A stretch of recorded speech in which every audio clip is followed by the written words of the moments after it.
Action!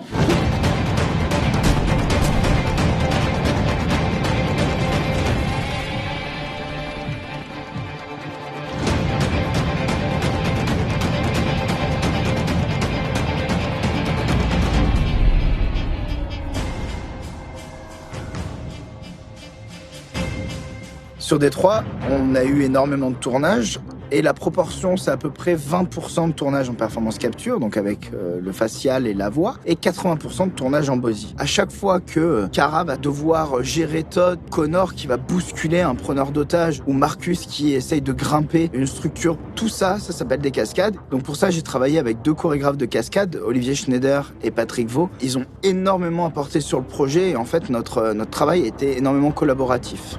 Déjà, il y avait une phase de répétition sur le décor. Je faisais des propositions par rapport à un décor qu'on pouvait toujours un petit peu changer si on le souhaitait. Mais en tous les cas, quand cette chorégraphie était plus ou moins validée, on l'a répétée pour que les cascadeurs connaissent bien cette chorégraphie parfaitement. Et puis après, on allait la tourner. Les cascadeurs vont se changer, vont mettre leur tenue, les marqueurs, on fait une calibration. Et quand tout ça est prêt, on tourne. Sur Détroit, on pouvait avoir jusqu'à 5-6 cascadeurs ou acteurs en même temps sur la zone de capture. À l'époque de Fahrenheit, je crois qu'on pouvait aller jusqu'à 2 maximum, voire 3. Donc il y a une grosse évolution aussi de ce côté-là, qui était faire de la performance capture de 6 acteurs ou 6 cascadeurs en même temps qui sont censés se battre, bouger dans tous les sens, aller frapper des objets, des murs. C'est quelque chose de très compliqué. On doit être très très précis, parce que la moindre respiration, ça se voit, ça se ressent sur l'ordinateur quand la partie technique reconstruit tout ça. On est très préparé en motion capture quand même. C'est très scolaire dans la façon de préparer les choses, parce que tous les acteurs ne sont pas forcément à l'aise, ou pour la plupart commencent avec leur première expérience en motion capture, malgré leur notoriété. Il y a très peu de pauses entre les prises. Au cinéma, souvent, il y a de la lumière qui se replace, il y a des décors qui changent. Ici, vu que tout est fictif, on est en flux tendu, c'est-à-dire qu'on enchaîne scène sur scène sur scène, et c'est très physique. On est constamment sur le plateau, d'autant plus que nous sommes une équipe très réduite. À la fin de la journée, imaginons qu'on a 50 scènes à faire, donc il faut vraiment qu'on arrive à ces 50 scènes. Quand on était content, on allait vérifier que la prise techniquement soit bonne. Si artistiquement elle était bonne, il fallait vérifier que techniquement elle soit bonne. Puis on avançait comme ça dans le temps avec des scènes qui parfois étaient vraiment que de la comédie. Des fois on avait des journées complètes que de cascades. Il va se passer plein de choses. On va carrément passer son temps à donner des coups, à en recevoir, à chuter. Ensuite on peut gravir pareil un immeuble. Donc grâce à l'installation de box, on saute, on grimpe, on tombe. On passait des fois du temps à installer des choses parce qu'il y avait du câblage pour sécuriser quelqu'un qui allait voler ou tomber ou avec une acrobatie vraiment particulière.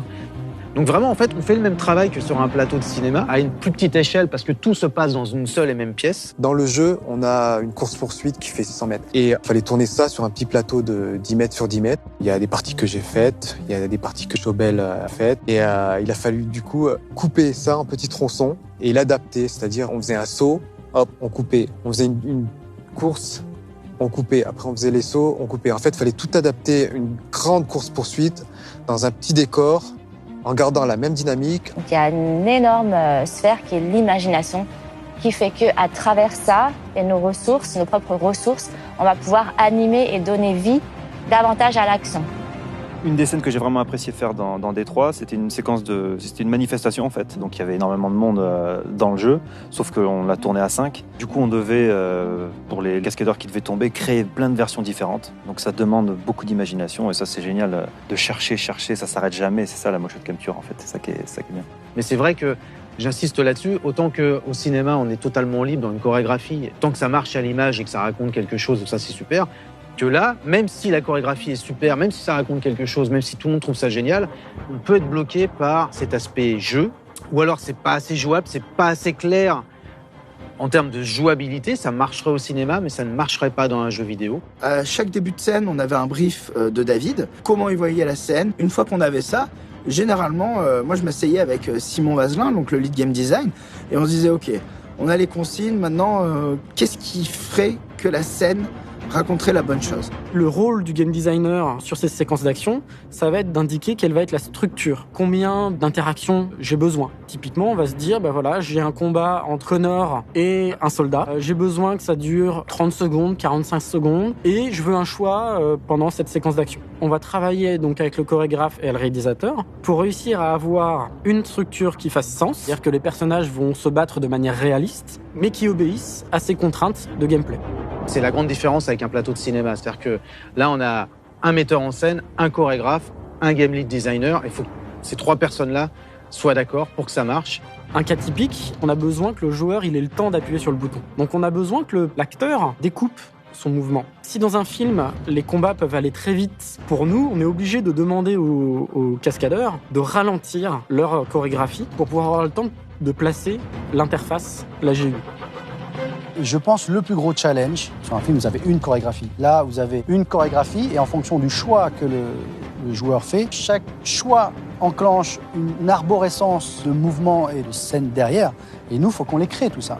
Donc quand on est cascadeur, on apprend en gros à faire une chorégraphie en tant que vainqueur, c'est-à-dire qu'on gagne à tous les coups, et aussi en tant que perdant. Mais il y a des trucs entre les deux. C'est-à-dire qu'on peut gagner le premier coup et perdre le deuxième.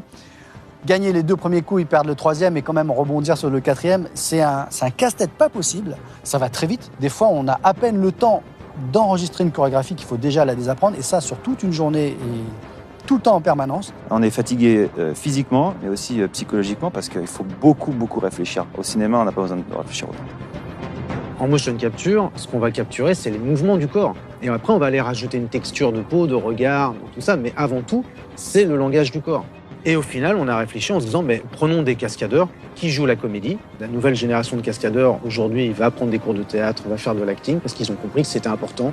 Et donc voilà, c'est ce qu'on a fait sur Détroit. On a eu des acteurs cascadeurs. Pour ma part, j'ai pu jouer énormément de personnages en dehors de Marcus et Connor sur Détroit. Pour un comédien, quand il faut passer d'un personnage à l'autre en l'espace de 10 minutes, retrouver la dynamique, la gestuelle, l'énergie, la façon de bouger, ça c'est génial. Il n'y a qu'en motion capture qu'on peut faire ça. On essaie à chaque fois de pousser les murs, quoi. On essaie d'aller pousser les plafonds et d'aller plus haut. Et c'est challengeant, et c'est ça qui est motivant aussi. Et on s'amuse, surtout. Il ne faut pas oublier ça, c'est qu'on s'amuse à faire de la mocap.